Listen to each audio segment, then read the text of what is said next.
Hey guys, what I'd like to do in this video is do some audio tests for my new Zoom U-24, what they're calling a handy audio interface, and I do agree with that. It's quite portable. It's something that I'm hoping to take with me when I go on trips, when I go to hotels, if I'm doing any traveling or anything like that. There are smaller versions out there. If you're looking for a portable audio interface, there are smaller ones out there, but I liked what this offered and it was fairly cheap as well. So I picked this up fairly cheaply. So yeah, quite happy with it. I don't think there is a lot to this as far as explaining what this does, but I do want to just test how it all works and, just test my mics. I will be using this in a very simple way. There's things like the high Z button, the MIDI in and out at the back. These are if you've got, these are useful if you've got a guitar or a keyboard or things like that. But I'll be using it for vocals, so it's not something that I will need. But yeah, so this video is an audio test video, so it will be longish and it will be very boring for anyone who isn't looking to buy the Zoom U-24. I'm not going to modify the audio in any way at all, so you're going to hear it loud at some time. At some points it could be loud, some points it could be very quiet, and you might hear background noise. Now, if you're listening to this or watching and listening in a smartphone or tablet, you might not hear that right now, but if I do that, you might be able to hear all my, I've got computers running in the background and things. So there is some noise in this room, which a condenser mic like the Blue Yeti would be horrendous. The mics that I've got to test today are all dynamic mics, so you shouldn't hear it too much unless I put the gain level up too much. But, background noise is actually quite good for audio tests. So, hopefully that will demonstrate what this is all about. What you're listening to right now here is the Shure SM7B, and it's going through my larger Audient ID22, and this thing is great. It's fantastic. I love it, but it's also big and bulky, and it's it's not designed to be taken with you whenever you go somewhere. So I will be looking at the Zoom U-24 instead. So the Shure SM7B is a hungry microphone. It requires a little bit of extra gain. I get about 60 decibels of gain through the Audient ID22, which it can be enough to power this, but not very well. This is why I've got a FET head here. This is a thing you can pick up.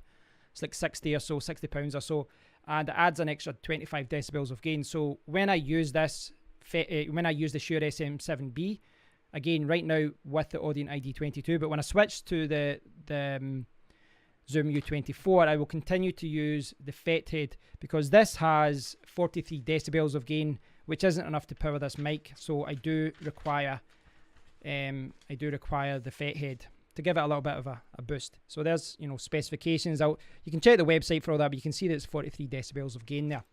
So what I'm going to do now, you're listening to this on the Audient ID22. I'm going to switch to the U-24. After that, we can take a look at the Samson Q2U. This is the probably cheapest dynamic mic I have. Then I will look at the old faithful, the one that keeps rolling on my desk, the Shure SM58. And then after that, what I'd like to do is connect my tablet. So I've got my tablet here and using a USB Type-C to an OTG cable, USB Type-C, Type-A, OTG cable, I can connect this audio interface and I can record through my tablet. And that's really useful if you're recording music, but it's also useful for me if I'm doing any live streams or doing any videos. I can connect this audio interface and I can connect, well, anything. One of the things that's maybe a little bit disappointing is there isn't a 3.5 millimeter headphone jack, not headphone jack, a 3.5 millimeter microphone port. That is something you'd have to connect with an adapter. I'm going to look at buying one of those adapters, but yeah, that's one of the things that I probably don't like about this. There isn't a direct link to enter like a lavalier mic or a shotgun mic or anything like that. So if you've got like a lavalier mic like this, you can't directly input it. You need to buy another accessory.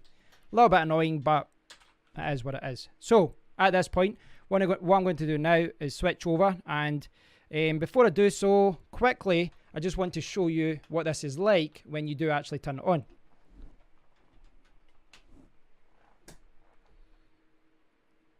So now that's connected to my PC, and you saw it, kind of flashing there, and you probably did notice there that you've got A and B.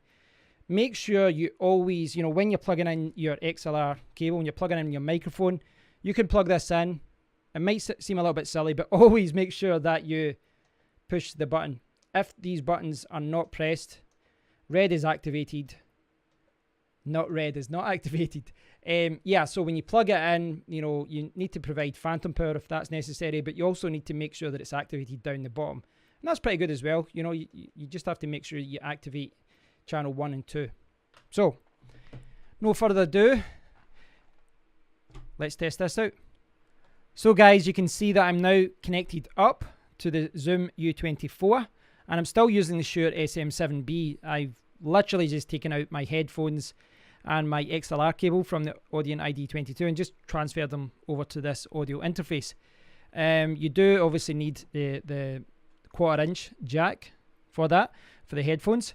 What I'm going to do now is display this. This is Adobe Audition, and for the purpose of the rest of the audio test, what I'm going to do is display Adobe Audition and record the audio through that, simply so that you can see the graph. Because ideally what you want to see here is you want to see me in the green yellow zone. You don't want to see me clipping. And for me, that is one of the problems of this. If I bring this up, I'll go around this area. If I bring this up, there, right, that's a little bit better.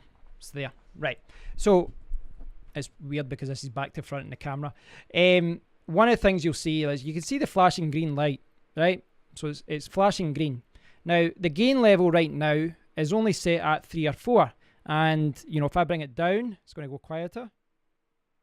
And then if I bring it back up, you'll see it getting louder and louder and louder. And look, now I'm clipping. So when I'm talking now, you should be able to see a red light. Is it going red? Should be going red now. Red. So I apologize for that. I didn't want to do that. But I wanted to show you basically, you know, what it shows you when you clip. It's just a red light. And this is one area, if I bring myself down a little bit too loud still, this is one area where I feel that they could have done a little bit better. They could have done a little bit better. I think what they could have done is, you guys see that okay? I think what they could have done is, you know, a green, yellow, red, or maybe like 5 LEDs, give you a little bit more of just something more to show you what level you're at. But I guess it's not a big issue, because if you are using this isn't a recorder. You'll be using it with a tablet or a laptop or a computer or something like that. You'll be connected to your phone even if you want, and you should be able to monitor your levels. Still, for such a little feature, I would have liked to have seen it. From an audio point of view, there's absolutely no problems with this. You know, the microphone sounds to me, granted I'm not an audiophile, but to me it seems just as good as it does through my Audient ID22, which does help because I have this FET head providing a little bit more gain. Now, I have phantom power here, and what I'm going to do just now is just turn it off,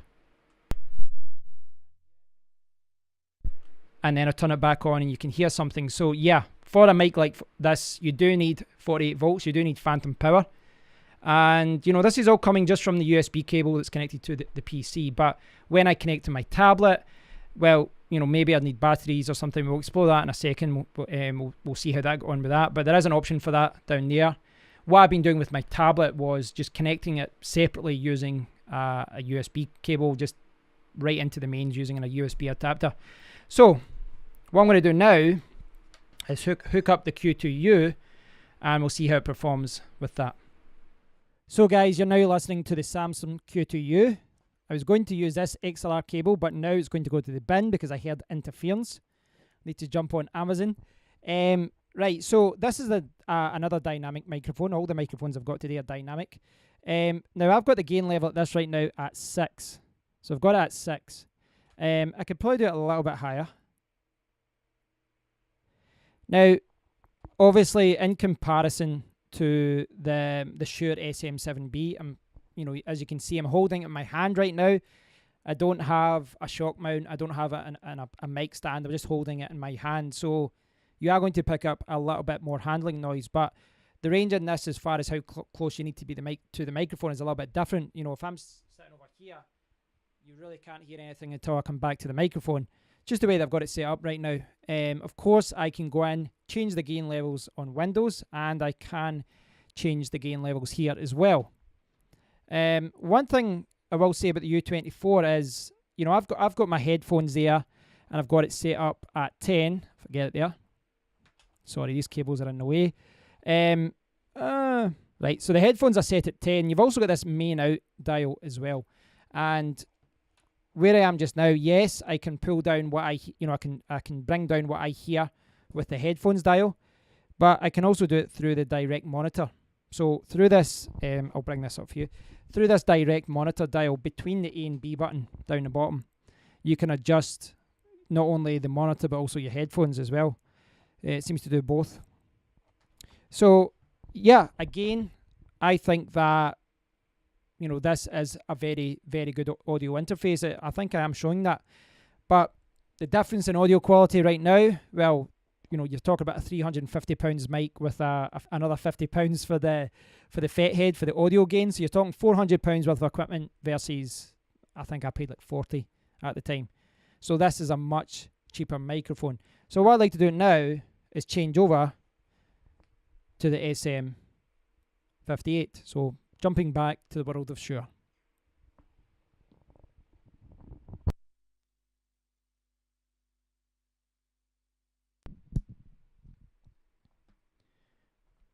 So now I've got the Shure SM58. Now I don't have the foam windshield on the top. And I think looking at the levels there, I should bring the levels up a little bit higher. And you can hear it there. And the range is a little bit different in this microphone again, just slightly different than the Q2U. I feel that this mic is still a very good microphone. It's a very rich sound. This is a microphone I might start using down the stairs. So if I'm sitting downstairs, I might use this microphone. Or if I want to splurge, I might go out and buy another Shure SM7B. This one. But I think this is a fantastic mic on its own, you know, once you get the audio level right. And again, I can bring down the audio level all the way down. And I can bring the audio level all the way back up. And, you know, what I'm doing just now, trying to get it to the right level. You know, the right level is different. It depends on what, you know, you can set the gain level in Windows, but you can also set it here. And it's different for every microphone out there. So, you know, for different things as well, you might want to have it loud. You might want to have it a little bit quieter. So you need to, you know, do these tests yourself. So again, you know, I'm not going to see any clipping until I go to the red mark. I do wish that the indicator for that was a little bit better. But what I like to do now is connect the Zoom U-24 to my tablet. So I'm going to switch over to the tablet and we'll see how it performs on that. So guys, now I've got it set up with my tablet and I'm holding my tablet. Normally when I'm using this tablet, I can't hold it like that because the default mics are basically where my hand is. But right now I've got the USB cable connected. It goes all the way along here to there. And you can see at the back there, I've got power and that's connected to the wall down there. So I've got a USB adapter and, you know, it's powering it right now. I can't draw power from the tablet, but rather than doing that, another option would be to, you know, put some batteries in. So there's a few options. You could use a power bank. You can do what I'm doing, attach it to the wall, or you could put some batteries in. So there are a few options. Also in the background, you can see my larger ID22. You see that there? That's the beast that introduced you all at the start. That's the larger audio interface. And as you can see, that's not suitable for traveling. A much more expensive, much more versatile, but less practical as far as moving around with it. So yeah, I think, as you can see here just now, connected to the tablet is pretty good. And you think about it, if I'm sitting here like this, you know, I could do a live stream and, you know, I could do it through my phone or I can do it through my tablet. It gives me a lot of options. So yeah, I'm pretty pleased with how it works. So overall, I think it's a nifty little device and it's fairly cheap for what it does, you know. So this is going to give me a lot more versatility. It's going to allow me to, you know, use different microphones when I'm on the move. I can maybe connect it to my phone, to my tablet, to my laptop. I'm really happy with it. So guys, I'm back on my computer. I've got the USB connected to my computer now, and if you can see there at the side, I have switched from tablet or DC in to USB. So I've switched back to USB mode. It's connected to the computer, and I'm still using my Shure SM58 without a windshield, so you might get some plosives. Peter picked a pickle, that type of thing. Yeah, there's a few things that I think could have made this a little bit better. I would have liked to have seen a port for my lavalier microphone for my shotgun mics. That would have been a little bit handy for me, but there is like an XLR to 3.5mm adapter that I can buy. I'd also would have liked a little bit better, a little bit of a better indicator for your levels as far as clipping goes. It will go red when you clip, but I'd prefer to see like a little, you know, kind of like graph, a little indicator. That aside, I really can't complain. I'm very impressed with. I'm really impressed with what it can do. I'm going to use it more for another week or so, or you know, I'm going to use it in some videos, and I want to test it some more and then give my overall thoughts on it. But spoiler alert, yeah, I think this is a very good microphone, and I think it's very versatile. As I said in the unboxing, it is a little bit bigger than I thought it would be, because this is pretty much the same size as the Zoom H6 that I used to have. This can't record and it can't do a lot of things that can, but this is so much cheaper. So much cheaper. You know, I was lucky enough to pick it up for like £47 in the UK. I can use this with my phone. So, you know, I can do videos on my phone now, and I can connect this. So I can put a microphone like this, attach it downstairs, and I can connect my tablet or my phone or my laptop. I can connect a lavalier mic. I can do a lot of different things with it. And it's going to open up a lot of different opportunities for me as far as recording goes. And as far as recording goes, I'm sure a lot of you people who are watching this, who are interested in the Zoom U-24, you might be thinking, well, I'll be using this for recording keyboards or guitar or bass or something like that. I'm using it in a very basic way. But for vocals, at least from a vocal point of view, I think is very, very useful, very, very versatile. And, you know, in the future, I'd like to do some interviews with friends, some chats with friends, and rather than using something like the Blue Yeti, which is going to pick up fans and background noise and all that, I can attach two different microphones using this, and I can control them both, control the gain levels, and yeah, I'm very happy with it.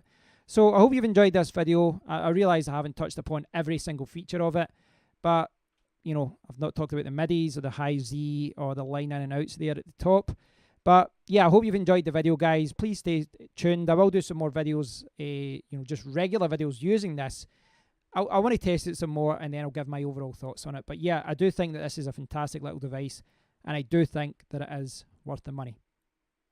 Spoiler alert.